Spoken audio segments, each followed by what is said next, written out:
말씀은 신명기 5장 12절부터의 말씀. 여호와 너의 하나님이 내게 명한 대로 안식일을 지켜 거룩하게 하라. 엿새 동안은 힘써 내 모든 일을 행할 것이나 제7일은 너의 하나님 여호와의 안식인즉 너나 내 아들이나 내 딸이나 내 남종이나 내 여종이나 내 소나 내 나귀나 내 모든 육축이나 내 문 안에 유하는 객이라도 아무 일도 하지 말고 내 남종이나 내 여종으로 너같이 안식하게 할지니라. 너는 기억하라. 내가 애굽 땅에서 종이 되었더니 너의 하나님 여호와가 강한 손과 편팔로 너를 거기서 인도하여 내었나니 그러므로 너의 하나님 여호와가 너를 명하여 안식일을 지키라 하느니라. 너는 너의 하나님 여호와의 명한 대로 내 부모를 공경하라. 그리하면 너의 하나님 여호와가 내게 준 땅에서 내가 생명이 길고 복을 누리리라. 살인하지 말지니라. 간음하지도 말지니라. 도둑질하지도 말지니라. 내 이웃에 대하여 거짓 증거하지도 말지니라.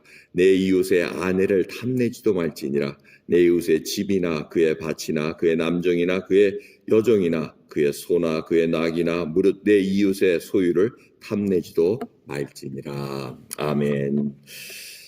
신명기 이 5장은 모세가 세컨 제너레이션에게 지금 하나님의 율법과 도례를 이렇게 다시 리마인드 해주면서 10계명을 다시 알려주고 있습니다. 그런데 5장 1절부터 보시면은 이것이 선조에게 알려준 것을 다시 너희들에게 알려주는 게 아니고 지금 너희와 같이 언약, 지금 있는 현재 너희들에게 지금 하나님께서 알려주시는 말씀이라고 얘기하면, 그래서 이 하나님의 말씀은 끝이 없다는, 계속해서 연속성을 갖고 있고 현재성을 계속 갖고 있다는 것을 알려주고 있습니다. 이 하나님의 율례와 법도, 하나님의 말씀은 계속해서 저희들에게 역사하시고 앞으로도 역사하실 것을 알려주고 있습니다. 그게 언제까지냐면 주님 다시 오실 때까지입니다. 그런데 오늘 이 말씀을 보시면은 지금 우리가 안식일부터 이렇게 알려주고 있습니다. 그래서 출애굽기 20장에 하나님께서 이 10계명을 주셨습니다. 돌판에 썼는데 그 돌판을 나중에 모세가 깹니다. 왜? 첫 번부터 그냥 어그러져 버렸습니다. 그래서 언약이 깨졌다고 이렇게 얘기하면서 돌판을 깬 사건을 기억하실 겁니다. 그래서 모든 것이 정리된 후에 다시 하나님께서 돌판을 다시 만들어라. 그래서 내가 처음에 써준 것처럼 다시 써주라고 써준 약속의 말씀이 출애굽기에 기록되어 있습니다. 그 다음에 이제 세컨 제너레이션을 통해서 모세가 이 세대에게, 새로운 세대에게 다시 알려주고 있습니다. 그래서 몇 가지 좀 조금 하나님께서 이 출애굽기 20장에서 얘기하시는 거하고 신명기 5장에서 얘기한 10계명이 조금씩 틀립니다. 약간 틀린 게 뭐냐면 이 안식일의 이유를 설명하는데도 조금 틀립니다. 출애굽기 20장에 보면 안식일 설명을 어떻게 하셨습니까? 창조대로 돌아갑니다. 창조대로 돌아가는데 지금 오늘 신명기 5장 말씀 보시면은 이 여호와 애굽에서 이끌어낸 너의 여호와라 이렇게 인도하여 내었나니 그러므로 너의 하나님 여호와가 너를 명하여 안식을 지키라 하시냐. 그래서 창조하고 때의 출애굽기와 지금 신명기에는 인도해 내신 이것을 설명을 하고 있습니다. 근데 안식일의 그 뜻을 우리가 분명히 알아야 된다고 말씀했습니다. 무슨 나를 귀히 여기고 이 날을 전날보다 더 낮게 여기는 이런 것은 잘못된 것이라고 분명히 성경에서 알려주고 있습니다. 그래서 이 안식일의 그 뜻을 저희들이 분명히 알고 하나님 원하시는 뜻이 무엇인가. 그래서 저희들은 이 주일날을 하나님께서 저희들에게 리차지하고 하나님과 관계를 맺을 수 있는 연속성에서, 창조의 그 연속성에서 저희들이 봐야 된다고 말씀드린 적이 있습니다. 근데 이 안식일은 우리만을 위한 것이 아니라는 겁니다. 14절을 다시 보면은 남종이나 여종이나 너희 집에 귀하는 객이나 모든 짐승까지 다 안식하라고 얘기해요. 이 얘기는 뭐냐면 그 뜻을 우리들이 알아야 됩니다. 이것은 우리만 한 것이 아니고 우리 가족들과 같이 있는 자들이 다 하나님을 볼 수 있는 나를 알려주셨다는 겁니다. 그래서 그 날이 굉장히 소중하다는 겁니다. 하나님과의 관계를 계속해서 유지하고 다른 자들도 같이 하나님을 경외할 수 있고 하나님을 알 수 있는 그 날을 허락하셨다는 것을 우리가 잊지 말아야 됩니다. 그러면서 이 하나님의 말씀 중에 부모를 공경하라는 거, 약속이 있는 그 계명입니다. 다른 것은 약속이 없습니다. 근데 부모님만 잘 경외하면은, 공경하면은 생명이 길고 복을 주고 이렇게 한다는 것을 약속으로 주고 계십니다. 그러면서 살인, 간음, 도적질, 거짓 증거하지 마라. 그러면서 이 마지막 10계명의 10번째 거 21절 보시면은 이게 또 출애굽기 10계명하고 조금 틀립니다. 순서가 다릅니다. 오늘 신명기 21절을 보시면 내 이웃의 아내를 탐내지 말라. 내 이웃의 집이나 그의 밭이나 하면서 이렇게 탐내지 말라고 얘기합니다. 근데 출애굽기 20장을 보시면 집이 먼저 나옵니다. 집을 탐내지 말라. 그 다음에 아내를 탐내지 말고 뭐 이런 식으로 순서가 약간 바뀌었습니다. 그래서 학자들이 얘기하기를 지금 여성의 이 지위가 위치가 많이 올라간 것으로 얘기한다는 거예요. 옛날에는 집에 속한 부속물로 소유물로 봤지만은 지금은 아내를 하나의 이 완전한 독립체로 보면서 돕는 배필, 아내가 특히 창세기에 있는 그 돕는 배필에 많이 영향을 받아서 지금 그 단어를 사용을 하고 있습니다. 그래서 이 돕는 배필을 위치를 완전히 세워준 것으로 이렇게 해석을 합니다. 아무튼 중요한 것은 이 십계명의 10번째는 탐심에 있습니다. 이 탐심, 마음에 있는 것을 지금 다른 것들을 다 어우러져서 얘기를 어쩌면 결론적인 면으로 얘기하고 사랑을 하면은 그러니까 탐심이 없으면은 살인도 일어나지 않을 것이고 뭐 간음도 일어나지 않을 것이고 도둑질도 안 일어날 것이라는 겁니다. 마음속에 탐심이라는 건 뭐가 부족한 것을 몰라 부족한 거 있어가지고 그 있는 바를 족한지 모르고 이 탐하는 거에 대해서 하나님께서 굉장히 엄하게 명령하셨다는 것을 볼 수가 있습니다. 자, 여러분 율법은 여러분 아십니다. 율법은 왜 주셨습니까? 우리로 하여금 살 수 있는 방법을 알려주셨습니다. 바운더리를 정해주셨습니다.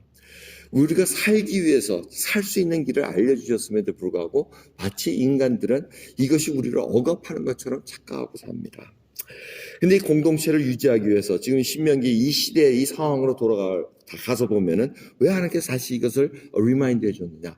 이들의 공동체가 하나님, 유일신은 하나님을 믿고 살아가는 데 있어서 이 유지하는 방법은 이 하나님의 율례와 법도 특히 이 서머니 된 이 십계명을 지킬 수밖에 없는 것을 알려주고 있습니다. 그리고 이 창조 질서를 다시 깨닫게 해주시는 겁니다. 하나님께서 창조하신 이 인간의 목적, 이 세상의 목적을 이 하나님의 말씀대로 지키면은 유지가 된다는 겁니다. 유지가 안 될 때, 이런 것을 범할 때는 유지가 안 된다는 것을 알려줍니다. 그래서 여러분들이 잘 아십니다. 율법은, 하나님께 주신 율법은 누구든지 범할 수밖에 없습니다. 예수님께서 다시 리마인드를 해주십니다. 너희들이 살인하지 말라는 것을 들었으나 사람마다 마음속에 형제를 노하고 저주하고 쌍욕하고 뭐 이러면 이미 살인했다고 얘기해요. 그러니까 벌써 율법을 범한 자입니다. 또 간음하는 것도 여인을 볼 때마다 음욕을 품은 자마다 다 그것은 간음한 자라고 주님께서 이 해석을 해주셨습니다. 그러니까 율법을 지켜가지고는 하나님 앞에 갈 자가 아무도 없다는 겁니다. 그래서 율법은 몽학 선생이라고 얘기합니다. 아, 율법을 지킬 자는 왜? 사람의 타락한 마음, 이 죄된 성품은 누구도 말릴 수가 없고 그 탐심과 그 자기 욕심을 채우는 것은 이 타락한 심성 때문에 어쩔 수밖에 없다는 겁니다. 그래서 주님 앞에 갈 수밖에 없다는 겁니다. 예수 그리스도를 닮지 않고서는 우리의 이 죄를 죄악된 성품을 깨끗하게 정리해 줄 자가 없다는 것을 구원자는 우리 주 예수 그리스도 한 분이라는 것을 알려주시는 것입니다. 그래서 주님께서 하나님께서 계속 알려주신 게 뭡니까? 이제는 마음판에 하나님의 법을 새겨놓겠다는 겁니다. 성령 하나님께서 우리를 거듭나게 하셔서 믿음을 주셔서 이제는 하나님의 법을 사랑하게 만든다는 겁니다. 자원해서 지키기를 원합니다. 예수 그리스도의 은혜를 받은 자가 이제는 다른 것을 보면 탐나지를 않습니다.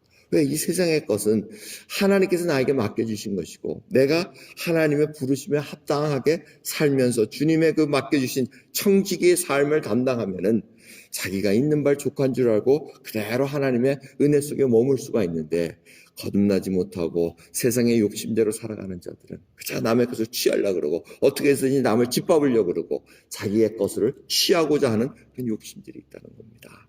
하나님께서는 이미 우리 거듭난 생명들에게 새 생명을 주셔서 완전히 새 사람으로 바꿔주셨습니다. 새 사람이 되고 새로운 피조물이 됐다고 이렇게 얘기를 해주십니다. 이것이 부활의 그 신앙의 속에 다 포함되어 있습니다. 지난주에도 말씀드렸지만 부활주의를 통해서 주님께서 새로운 사명, 뉴 비기닝이라고 말씀드렸습니다. 새로운 창조입니다. 성령을 통해서 성령을 받으라 하면서 숨을 내셨다고 말씀하십니다. 생명을 주셨다는 겁니다. 그걸 통해서 우리로 하여금 하나님의 부르심, 하나님께서 우리를 구원해 주시고 우리로 하여금 부르심의 소망을 갖고 살아가는 그 믿음을 저희들에게 주셨기에 우리가 하나님의 말씀대로 순종하고 살아간다는 겁니다. 그래서 하나님의 그 말씀이 우리로 하여금 계속해서 리마인드 해줍니다. 그래서 시편 119편에 있으면 내가 하나님의 법을 어찌 그리 사랑하는지요 하면서 내가 종일 주의 법을 묵상하나이다 하고 이렇게 고백을 합니다. 그럼 그 고백이 오늘 저희들에게 계속해서 일어나기를 원합니다. 예수 그리스도를 생각만 해도 내 마음이 좋거든. 그분을 직접 만날 때는 얼마나 좋을까 하는 그 찬송가가 있습니다. 여러분, 우리의 소망이 무엇입니까? 지금 이 역병의 시대가 지금 오래되고 있으니 사람들이 이제 한 달 정도는 잘 억누를 수 있습니다. 뭐 그 정도 참으면 되겠지 하고 갑니다. 그러다가 이제 한 달이 아니라 2달, 3달, 1년 이 기간이 지금 길어지고 있습니다. uncertainty입니다. 이 불확실의 세계에 들어가면은 사람들이 조바심을 내기 시작합니다. 두려워하기 시작합니다. 어떻게 하지? 이렇게 시작하기 시작합니다. 그것이 인간의 타락한 심성의 네이처입니다. 하지만 예수 그리스도 믿는 자들에게는 하나님을 믿고 이제는 주님, 제가 보지 못하는 이 세상의 것이 아닌 하나님이 주시는 눈으로 이 상황을 볼 수 있는 믿음의 눈을 열어주시옵소서. 우리는 그렇게 강구해야 됩니다. 그리고 주님께서 주신 하나님의 법을 사랑하며 주님이 인도자시기에, 주님이 목자시기에 주님, 오늘도 주님께서 족한 꼴로 먹여주시고 내 머리에 기름을 부으셨으니 내 잔이 넘치나이다 라는 그 귀한 고백으로 오늘 하루 승리하는 저와 여러분 되기를 간절히 예수 그리스도의 이름으로 축원합니다. 기도하겠습니다.